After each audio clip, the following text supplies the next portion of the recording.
What's up, YouTube? Coming at you with another video response. This one's for fighton52. He had posted a video wanting to know about our worst trade ever, or the trade rape, or whatever he called it.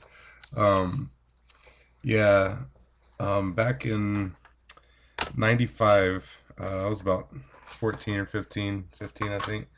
Um, I had acquired a Terrell Davis out of '95 Select Certified. It was a mirrored gold, and I really didn't know who he was. I knew the card was a good card, but I didn't know who he was.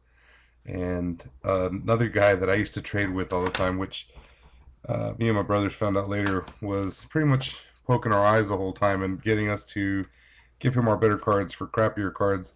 And we really didn't know enough about the hobby back then to really know what values were assigned to the cards. I mean, we knew about Beckett, but it just, we really didn't pay too much attention to it. We didn't go off of it. It was all about, just like pretty much now, I guess. It's just about the hobby, who we collected, and that was all we cared about.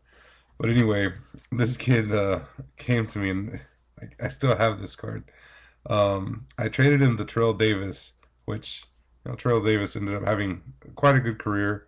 Um, the card I don't even think is worth that much money. I think it's like 25, $30, maybe a little bit more. But back in the day, it was worth, I think, even more, and it was a good card. Of course, when I say back in the day, I mean after he went on to do good with the Broncos and everything. When he came out as a rookie card, the value on it wasn't all that great. But supposedly, the value on this card, 95 Bowman's Best, Tamarick Vanover for the Chiefs, a refractor. This card supposedly was worth $100 in '95, and so the guy had traded me for the Terrell Davis along with some other cards, and he ended up getting the better end of the deal on that. And I still have this card. I never did anything with it that year. I actually had a good chance to do something with it when he started out with the Chiefs.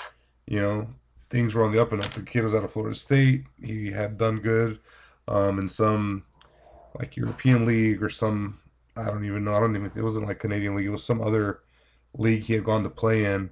And then he ended up involved in like some kind of auto theft ring and drug trafficking, and he ended up going to prison.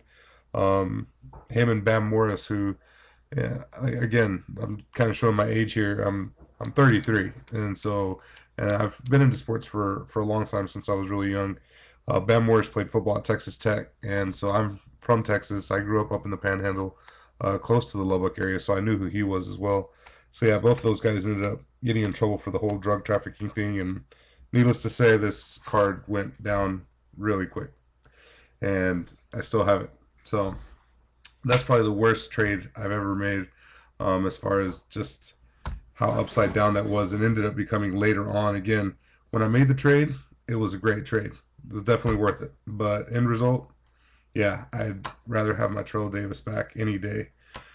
Um, Along with that, James, I wanted to share with you, just because in your in your worst trade response to the question yourself, you mentioned your Jose Canseco card and the whole Bash Brothers thing, and it reminded me of a crazy story with regards to the other Bash brother, Mark McGuire. In '86, it was like '86 or '87. Um, Mark McGuire was big time. The whole Bash Brothers thing was crazy. Um, the LCS where I'm from a small town, population 15,000. We had a card shop there that me and my friend used to go to all the time, and it was actually inside of another store. Um, I don't know how old. I don't even know if this. I know that they had quite a few of these stores here in Texas. It was called Wins, and so I don't know if where everybody lives, if they ever even heard of these. They went out of business a long time ago. But the card shop was inside this Win store in the very back, and so it was on the way home from school, and we used to ride our bikes back and forth to school. So we used to stop by there and spend a couple bucks here and there, whatever we had for allowance from our parents. And one day I stopped by there, and the guy had like a paper up saying that he was looking to buy Mark McGuire cards. And I I was about 8 or 9. You know, I mean, like I had no clue who Mark McGwire really was, and I really didn't care. I collected Braves for the longest time when I was a kid. Atlanta Braves was like it for me. That and Dodgers, I think. It's been so long, but when I read it, I was like, hey, I have a Mark McGwire, and so I told the guy from the LCS, I'm like, I have a Mark McGwire at home, and he's like, if you go get it, I'll give you store credit, and so I go home, and again, 8 or 9 years old, don't have a clue about, you know, protecting cards or anything. I've definitely learned a lot in this hobby as time has gone on. So I get home. I had all my cards like in just a like a I don't know if y'all remember the old school little cardboard boxes that you take to school to put your pencils and erasers and all that junk in, crayons. I had my cards in one of those. And so my friend goes to my house with me. We go and get the card, and we're on our bikes. So I come back to the card shop and I take it out and I put it on the counter. And the guy's like, "Oh my God, what happened to this card?" And I'm like, "What are you talking about?" And he's like, "I can't." He's like, "I don't want this card." And what I had done is I went home, took it out of the box, put it in my back pocket, and rode my bike back to the LCS and took it out of my back pocket and threw it on the counter. And so, yeah, I didn't end up being able to trade in that card, but it reminded me of that. Just talking about Jose Canseco and him and Mark McGwire and the whole how popular they were back in the day.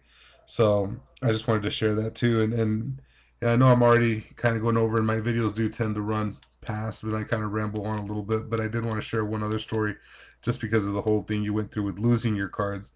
Um, I collected up until I was about from being a little kid playing t-ball, like 5 years old. I started collecting cards. Baseball. At first, it was all baseball. That's all I collected, and I collected all the way up through till I was about 12 or 13. Had all my cards. And a friend of ours, a friend of this is my brother's age. My younger brother is like 3 years younger than me. Um, had come over to our house and they were messing around, and um, I was kind of an instigator. It was kind of my fault too. My brother's younger than me, and so was our friend. And so they were, he was over, and they were kind of going back and forth, kind of just wrestling around, messing around, and I kept, you know, making each of them kind of get mad at the other one just to continue the whole fighting and just goofing around. And I actually had stepped outside, and I could hear them arguing, and I don't know what my brother had done to this friend of ours, but he had really, pissed him off. And so all I could hear was, "You better not, you better not, Michael's going to get mad, you better not." And then I just hear this huge splash. And I'm sitting outside. Next thing I know, our friend comes running out the front door and just takes off running down the street. Doesn't say anything at all. So then my brother doesn't come out, and it's just like dead quiet in the house.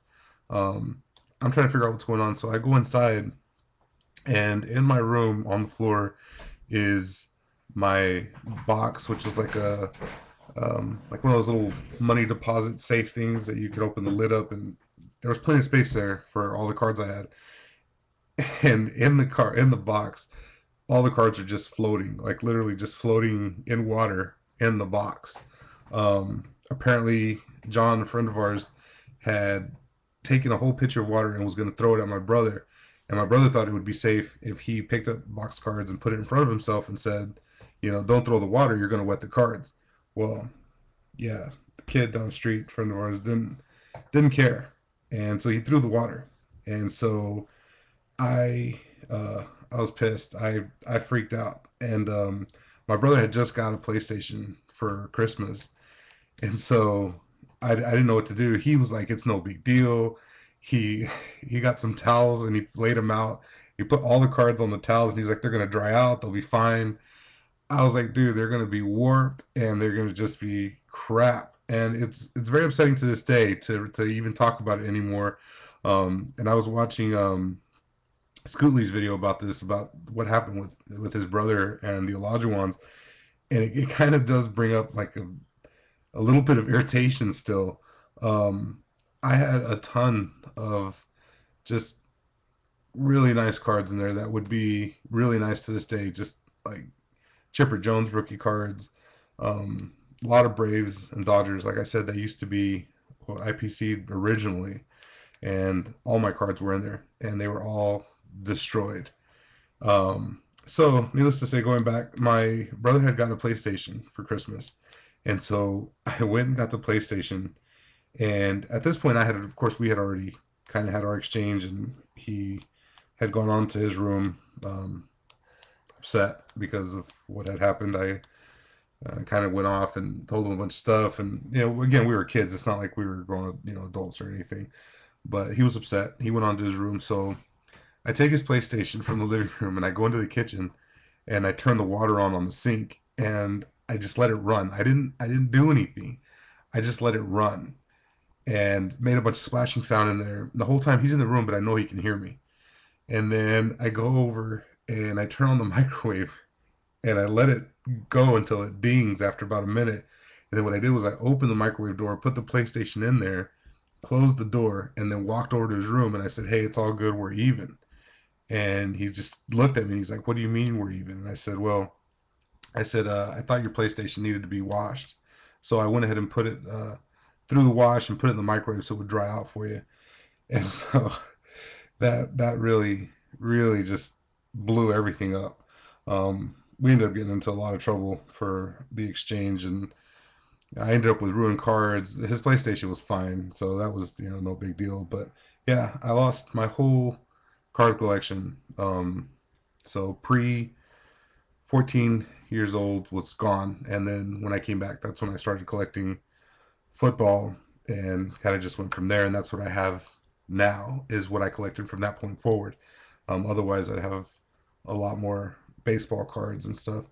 But anyway, I just thought I'd share that too, just because it does still hurt to have lost those cards and have gone through that. So I know kind of what you're going through with half your cards getting burned. Um, I don't know if I could sit there and watch them get burned because like that I mean you didn't have a choice, but that was crazy, man.